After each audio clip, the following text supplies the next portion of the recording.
Bonjour à tous et à toutes, on se retrouve pour parler de cette début de semaine vraiment intéressante que l'on a sur le Bitcoin. On a deux belles bougies vertes qui se sont installées. On va voir ensemble justement qu'est-ce qu'on pourrait avoir dans les jours à venir, les jours, les semaines à venir, puisqu'on est encore un peu dans notre range, mais on a quand même quelques informations qui pourraient justement nous aider à comprendre ce qui va se passer par la suite et nous aider à prendre des décisions. On va regarder également ce qu'on a sur le Capital qui nous présente un article sur l'économie américaine et sur l'inflation qui est bien pire que ce qui était prévu. Et ça peut vraiment jouer sur le cours des crypto-monnaies, du Bitcoin, voilà, de manière générale sur les crypto-monnaies, mais on va également corréler ça un petit peu ce que l'on a sur le gold, le SP500 et le dollar index. J'ai quelque chose à vous montrer également sur les options. On va regarder où peut être aspiré le cours. Et voilà, et en fin de vidéo, on va faire un petit peu un bilan de tout ça, voir un petit peu les crypto-monnaies, ce qu'elles pourraient aussi montrer comme tendance. On va aller voir la volatilité du Bitcoin, ce qui peut vraiment donner des indications intéressantes. Est-ce qu'il faut attendre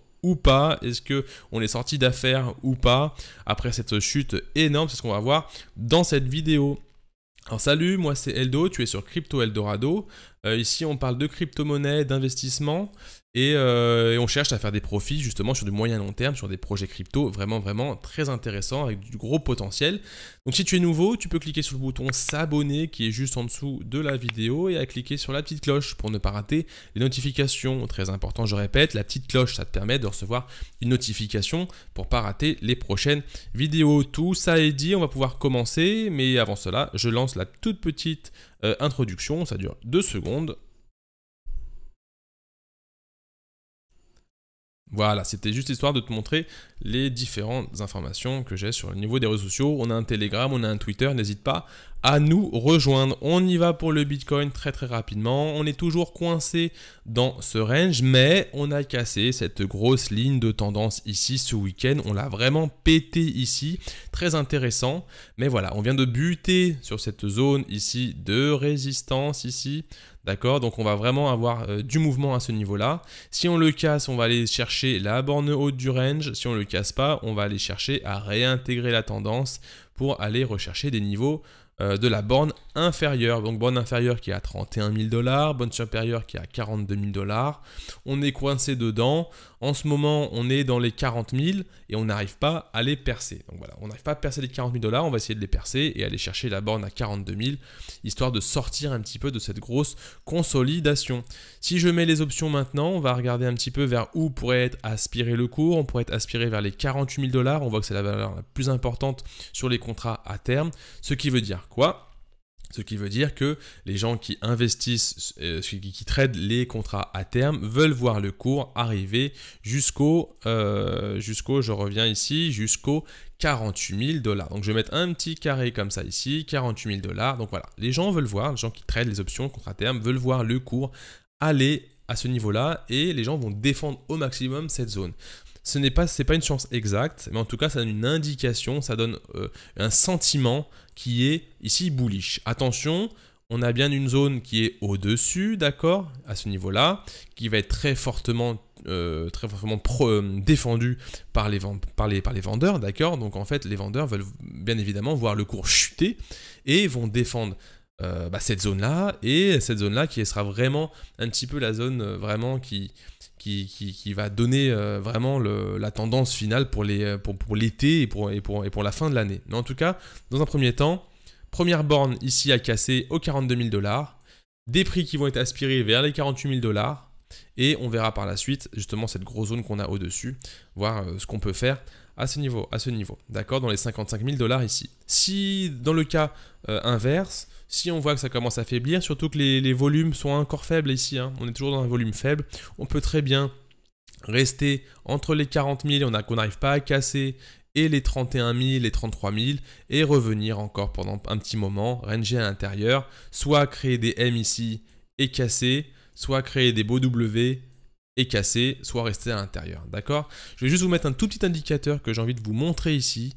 L'indicateur, c'est, comment on l'appelle, le Fixed Range Volume Profile. Donc, c'est qu'on va réussir, grâce à un petit indicateur, à analyser les échanges, d'accord? Le volume d'échanges qu'il y a eu au sein d'un tout petit morceau de cours, en fait. Donc, je l'ai mis entre là et là. Donc, c'est entre le 19 mai et et le 14 juin ici, et on voit que le Proof of Control, donc qui est on a le POC, le Proof of Control, c'est le point de contrôle, en fait, c'est là où il y a le plus d'échanges. Et je vous avais dit dans la vidéo de jeudi dernier, je crois, il y a quelques jours, qu'on va dégueuler forcément à un moment, soit en haut, ici, soit en bas, ici.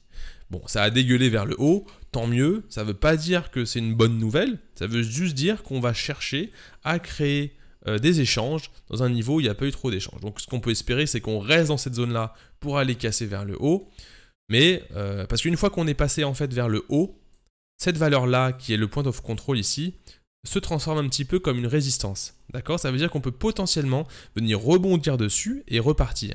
C'est pour ça qu'il est bon il peut être pas mal de dégueuler. Dégueuler, je dis dégueuler, en fait, c'est de se renverser vers une zone, soit au nord, soit au sud, mais en gros, de passer d'un côté, donc au mieux au nord, pour que cette zone de point of control devienne un support et qu'on vienne rebondir dessus et que ça sert vraiment, voilà, de rebond pour repartir vers le haut. Donc c'est pour ça que pour le moment on est parti vers le haut en espérant que ce POC, ce point of control devient résistant. J'ai créé un lexique que je vais vous partager peut-être aujourd'hui ou demain, que je mettrai en description.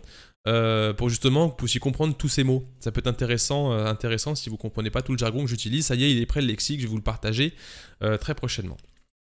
Et donc voilà, je reviens.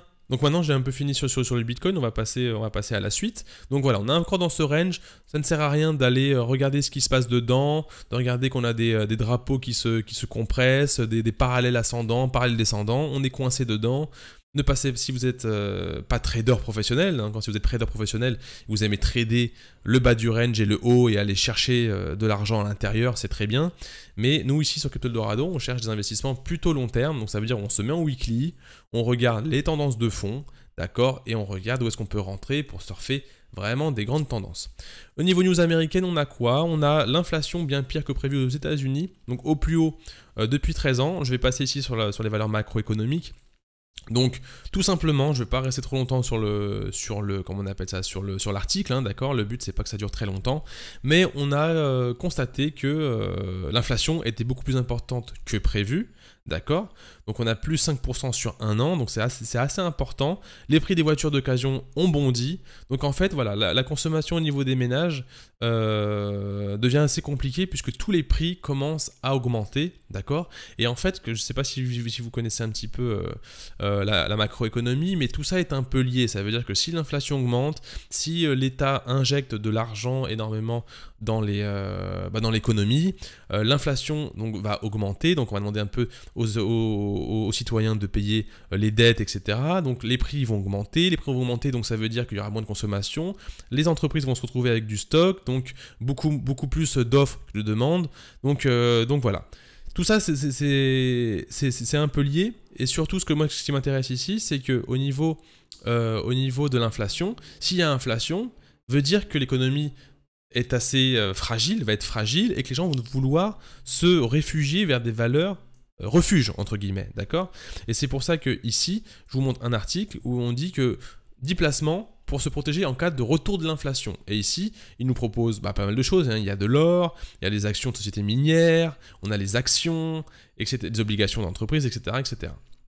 Après, il y en a certaines qui sont plus utilisées que d'autres. En cas d'inflation, l'or, en tant que valeur de refuge, c'est vraiment le numéro 1. D'ailleurs, ils le disent ici, l'or est le grand gagnant pour contrer le risque d'inflation.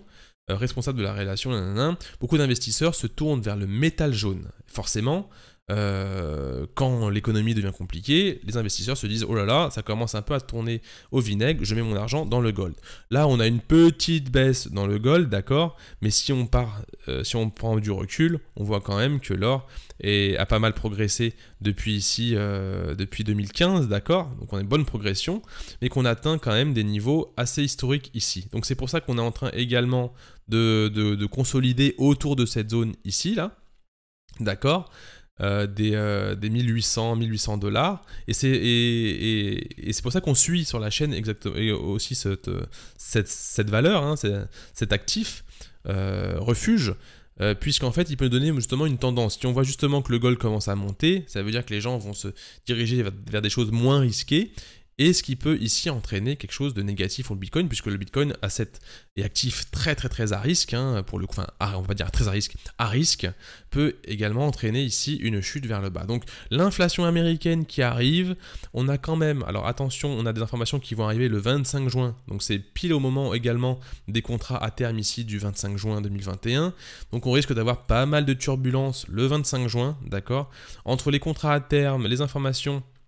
L'évolution de cet indice sera connue pour mai le 25 juin, donc on peut également avoir quelque chose au niveau de l'inflation américaine à suivre, on va le suivre dans la chaîne, hein, très régulièrement, donc peut également aussi apporter quelque chose, un souffle un peu négatif en fonction de ce qui va sortir au niveau des contrats, au niveau de l'inflation américaine, etc., etc. Donc tout est un peu lié, c'est pour ça qu'on va suivre tout ça, d'accord, donc voilà pour le Bitcoin. Qu'est-ce que je voulais vous montrer également? Je voulais vous montrer le Fear and Greed aussi. Le Fear and Greed qui est en fait passé en peur, d'accord? Il est passé en peur ici. Et donc moi je préfère quand la peur s'est installée. Je ne veux pas que au moment où ici on arrive, l'euphorie, qu'on vienne ici en extrême greed ici, là, en extrême euphorie, et qu'on se dise super, ça va to the moon, puisque derrière ça va pouvoir engendrer une forte baisse comme cela. Donc à la limite, plus la peur est présente, plus les gens vont vouloir justement se dire non, on a peur, le cours va aller plus bas, les gens vont chercher à shorter le marché, d'accord, ça va vouloir vraiment shorter le marché, et souvent ce qui se passe c'est que le cours va chercher justement à sortir toutes ces personnes et justement petit à petit faire monter le cours dans l'autre sens pour sortir les liquidités, toutes ces gens qui sont rentrés, surtout s'ils se mettent à rentrer avec du levier. Donc c'est ce qu'on va surveiller, je vous dirai pour la prochaine vidéo justement. Cela.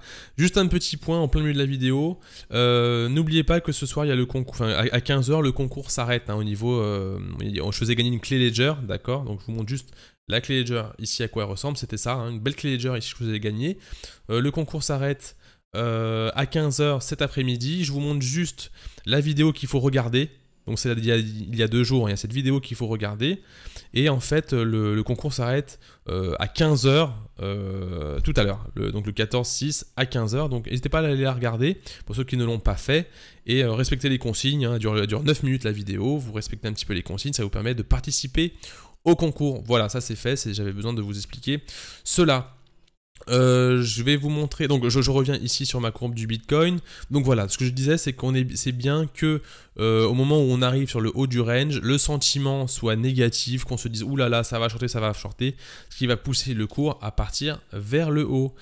Donc pour le Bitcoin c'est dit. Je passe rapidement à la map un petit peu générale avec le BTC, voilà on est tout au vert, hein, le BTC qui est à 9%, on était à 12 tout à l'heure donc on est encore en train d'osciller un petit peu, le TH à plus 5, le DOT à 5, voilà on est plutôt vert dans les cryptos. J'ai vu tout à l'heure une crypto très intéressante, le Ensure ici là, où j'ai vu un plus je sais plus combien de pourcents, donc on a des gros volumes qui commencent à arriver. Donc peut-être à observer, je vois également que là on a un trou ici, là comment on appelle ça, d'échange en fait, d'échange en fait sur ces valeurs là, des W qui commencent à s'installer, et ici une zone qui est assez protégée des 0,22$, Ensure contre l'USDT, je l'ai vu tout à l'heure, j'ai trouvé intéressant, surtout que si on commence à casser à ce niveau là et qu'on va chercher cette zone de 0,382 ici, on a 224$, et l'ancien ATH est à 390. Je pense que voilà, c'était intéressant, je voulais vous le partager comme ça rapidement dans la vidéo. Si vous êtes arrivé jusque là, c'est pour vous remercier de rester et de regarder les vidéos. Je vous dis pas de rentrer dedans, hein, c'est pas un conseil en investissement. Si je passe en 4 heures ici, on voit qu'on est quand même en train d'essayer de... Voilà, il y a des gros pics, donc quand même attention, hein, à cet asset, protégez-vous bien ici, protégez-vous bien. Si vous êtes un peu agressif sur l'entrée, vous mettez bien un stop assez serré, puisque c'est vrai qu'il y a pas mal de pics ici, on cherche à casser. Donc voilà, donc ça peut fluctuer encore longtemps, hein. Attention, ça peut faire ça, hein. Mais je pense que la soupape est en train ici d'avoir une sacrée pression. Je n'ai pas regardé le projet, donc à vous de faire vos recherches, mais voilà, je l'ai vu, il est en train de lancer des petits signaux assez intéressants, donc, et qu'il a bien retracé, hein, il est carrément en dessous de la zone de rechargement, donc il peut être intéressant. Allez, c'est cadeau, on pourra en voir ça dans les prochaines vidéos. Tout ça est dit, j'ai parlé du Bitcoin, j'ai parlé des cryptos différentes, j'ai parlé du concours qu'il faudrait gagner aussi. Et ben c'est bon, je vous le dis à très bientôt pour une prochaine vidéo, on se voit très prochainement. pour la suite du cours du Bitcoin, etc., etc. Donc voilà, soyez prudents sur votre capital, je vous dis à très bientôt, et à demain pour une prochaine vidéo. Allez, bon concours à tous aussi, 14 h cet après-midi. N'hésitez pas à voir cette petite vidéo qui est ici, je vous mets l'affiche et le lien dans la description. Allez, à bientôt, ciao.